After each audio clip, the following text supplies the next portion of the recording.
नमस्कार विद्यार्थियों। हम पढ़ रहे थे अज्ञे की कलम से निकला निराला जी के जीवन को लेकर एक संस्मरण, वसंत के अग्रदूत निराला। निराला ने स्वयं को अपनी कविता में वसंत का दूत कहा है, मैं ही वसंत का अग्रदूत।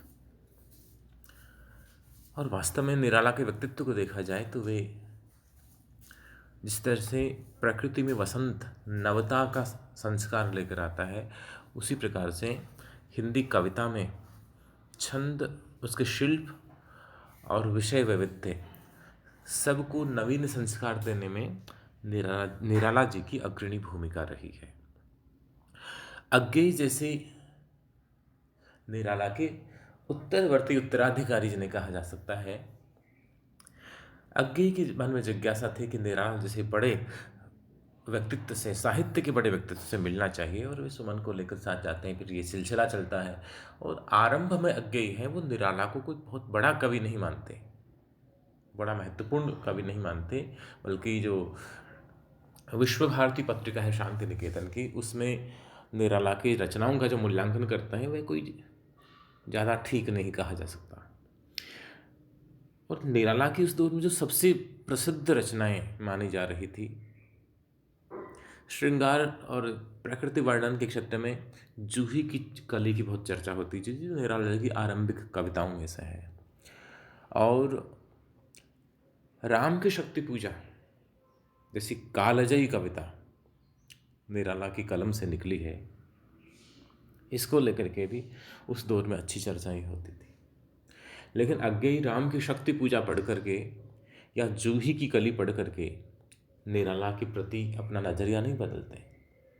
वे जब तुलसीदास पढ़ते हैं, निराला की प्रदीर्घ कविता कहिए या खंड काव्य भी कहा जा सकता है, तुलसीदास कैसे बने, उन्होंने अपने समय में किस प्रकार से सांस्कृतिक चुनौतियों को स्वीकार किया, उसको लेकर निराला ने जो अद्भुत कविता लिखी तुलसीदास को, चाहे उसका छंद विधान हो, चाहे उसकी बिंबावली हो,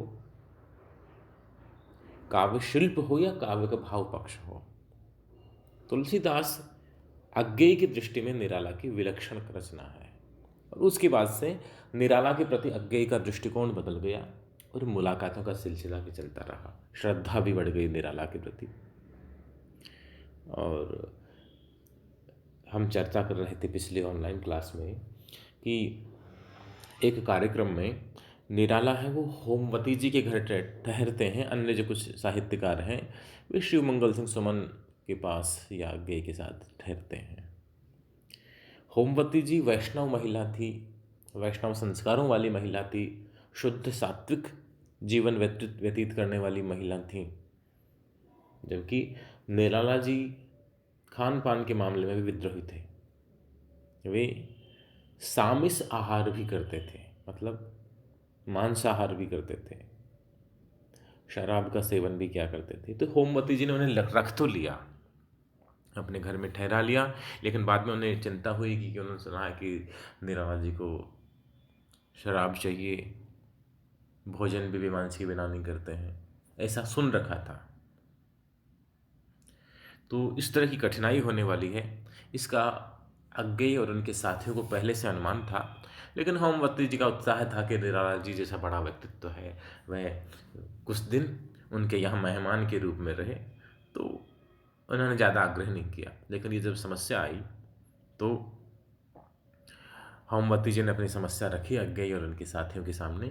तो अज्ञेय लिखते हैं, उन्हें तो किसी तरह समझा बुझाकर लौटा दिया गया कि हम लोग कुछ व्यवस्था कर लेंगे, उन्हें इसमें नहीं पड़ना होगा। संयोजकों में शराब से परिचित कोई न हो, ऐसा तो नहीं था कि वहाँ जो आयोजन करने वाले लोग हैं उन लोगों को पता था कि इस तरह के साहित्यकार भी आएंगे जो मदिरा सेवन करेंगे और भोजन भी शामिल करेंगे। इसलिए शाम को एक अद्धा निराला जी की सेवा में पहुंचा दिया गया और निश्चय हुआ कि भोजन कराने भी उन्हें सदर की होटल में लाया जाएगा। होमवती जी को इस तरह की जो व्यवस्थाएं हैं जो उनके वैष्णव संस्कारों से मेल नहीं खाती, वो नहीं करनी होंगी। इधर हम लोग शाम का भोजन करने बैठे ही थे कि होटल से लौटते हुए निराला जी मेरे यहाँ आ गए। मैं दूसरी मंजिल पर रहता था, अज्ञेय उस भवन के दूसरी मंजिल पर रहा करते थे। पता लगा कि उन्होंने ही सीधे बंगले पर न लौटकर मेरे यहाँ आने की इच्छा प्रकट की थी। अज्ञेय से निराला जी मिलना चाहते थे। सुरूर की जिस हालत में वह थे, सुरूर नशा, उन्होंने शराब पी होगी, तो सुरूर की जिस हालत में वह थे, उससे मैंने ये अनुमान किया कि ऐसा निराला जी ने इसलिए किया होगा कि वह उस हालत में होमवती जी के सामने नहीं पड़ना चाहते थे। होमवती जी को शराब और मांसाहार से परहेज था पूरी तरह, उनके परिवार को। वहाँ कोई व्यक्ति इस तरह का सेवन करके आए, ये भी उनको असहज कर देता, इसलिए हो सकता है निराला अज्ञेय के पास आ गया। मैंने दूसरे अवसरों पर भी लक्ष्य किया कि ऐसे मामलों में उनका शिष्ट आचरण का संस्कार बड़ा प्रबल रहता था। हाँ ठीक है, निराला जी शराब भी पी लिया करते थे, ऐसे आदी नहीं थे, हाँ पी लिया करते थे। इसी प्रकार से मांसाहार भी करते थे, लेकिन वे इस बात का ध्यान रखते थे कि किसी दूसरे को इससे परहेज है, तो उस समय यदि मांसाहार किए हों या शराब पी हों तो उसके सामने नहीं आते थे। लेकिन यहाँ पर भी मेरी बहन अतिथियों को भोजन करा रही थी, इससे निराला जी को थोड़ा ऐसा असमंजस हुआ। अज्ञेय जी की बहन थी, वो मेहमानों को भोजन करवा रही थी, तो निराला जी को लगा कि हो सकता है इनकी बहन को भी इस तरह के भोजन और जो पेय पदार्थ हैं इनसे थोड़ी दिक्कत हो। वह चुपचाप एक तरफ एक खाट पर बैठ गए। हम लोगों ने भोजन जल्दी समाप्त करके उनका मन बहलाने की कोशिश की, लेकिन वह चुप ही रहे। एक आध बार हूँ से अधिक कुछ बोले नहीं। उनसे जो बात करता उसकी ओर एकटक देखते रहते, मानो कहना चाहते हूँ, हम जानते हैं कि हमें बहलाने की कोशिश की जा रही है, लेकिन हम बहलेंगे नहीं। निराला जी जो जीवन की इन अवांछित थपेड़ों से परेशान हो करके, चाहे उनका साहित्यिक जीवन हो, चाहे उनका सामाजिक जीवन हो, उनका चाहे पारिवारिक जीवन हो, उनको अप्रिय स्थितियों का सामना करना पड़ा, विरोध झेलना पड़ा। तो निराला जी बड़े दुखी हो गए थे, और उनका इन सब का प्रभाव उनके व्यक्तित्व पर पड़ा। यहाँ तक कि वे अपने उत्तरवर्ती जीवन में थोड़ा मानसिक संतुलन भी खो चुके थे। कई बार उस तरह के दौरे भी आते थे जब वो अपना मानसिक संतुलन संभाल के नहीं रख पाते थे।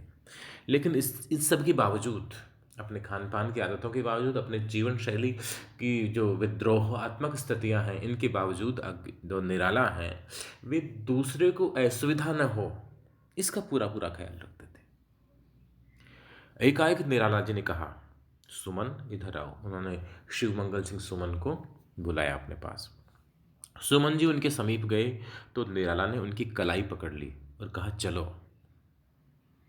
अब मेरे श्रोता, मेरे विद्यार्थी यह नहीं समझे कि सुमन कोई महिला है। शिवमंगल सिंह सुमन हिंदी के प्रगतिवादी कवियों में अच्छे कवि हैं, मंचीय कवि के रूप में भी उनकी ख्याति है, और जो मुख्य धारा की कविता है उसमें भी उनका नाम है, पाठ्यक्रमों में भी रहे हैं। तो सुमन को कहा निराला जी ने कि चलो। कहा निराला जी? घूमने। सुमन ने बेबसी से मेरी ओर देखा। वह भी जानते थे कि छुटकारा नहीं है। निराला जी ने कह दिया सो कह दिया, और मैं भी समझ गया कि बहस व्यर्थ होगी। नीचे उतरकर मैं एक बढ़िया सा तांगा बुला लाया। निराला जी सुमन के साथ उतरे और उस पर आगे सवार होने लगे, तो तांगे वाले ने टोकते हुए कहा, सरकार घोड़ा दब जाएगा, आप पीछे बैठें और आपके साथी आगे बैठ जाएं। निराला जी शरीर से हट्टे कट्टे थे, पहलवान थे, नित्य व्यायाम किया करते थे, अखाड़े के पहलवान थे निराला। तो उनके सुदृढ़ शरीर को देखो, शायद शायद रामधारी सिंह दिनकर जी ने अपने संस्मरण में, जो संस्मरण और श्रद्धांजलि उनकी पुस्तक है, उसमें निराला पर को याद करते हुए लिखा है कि निराला को देख करके और यूनानी देवता अपोलो याद आ जाते हैं। इस तरह से उनका सुदृढ़ शरीर था। यूनान में जो मूर्तिकला है वो अद्भुत, पुरुष सौंदर्य का उसमें अद्भुत समावेश है। तो अपोलो की जो मूर्तियाँ बनी गई हैं वे बड़ी सुदृढ़ शरीर वाली है। कामायनी में जिस तरह से जयशंकर प्रसाद जी लिखते हैं मनु के विषय में, अवयव की दृढ़ मांसपेशियाँ, ऊर्जा स्वित था वीर्य अपार, स्फीत शिराएं शुद्ध रक्त का होता था जिनमें संचार। निराला का व्यक्तित्व भी इस प्रकार का था, स्फीत शिराएं थी और दृढ़ मांसपेशियाँ थी। तो तांगे वाले को लगा कि निराला जी पीछे बैठ जाए तो ठीक है। निराला जी क्षण भर ही भर ठिठके। फिर अगली तरफ ही सवार होते हुए बोले, ये पीछे बैठेंगे, मैं आगे बैठता हूँ और ये दोनों पीछे बैठेंगे। तांगा दबाऊ होता है तो तुम भी पीछे बैठकर चलाओ, नहीं तो रास हमें दो, हम चलाएंगे। तांगे वाले ने एक बार सबकी ओर देखकर हुक्म मानना ही ठीक समझा। वह भी पीछे बैठ गया। रास उसने नहीं छोड़ी। पूछा, कहाँ चलना होगा सरकार?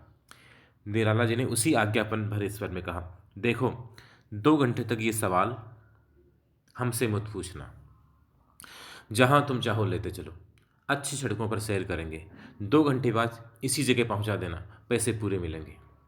तांगे वाले ने कहा, सरकार, और तांगा चल पड़ा। मैं 2 घंटे के लिए निश्चिंत होकर ऊपर चला आया। और सुमन, शिवमंगल सिंह सुमन और अज्ञे भ्रमण के लिए निकल गए। निराला जी अपने आवास में ऊपर चले आए।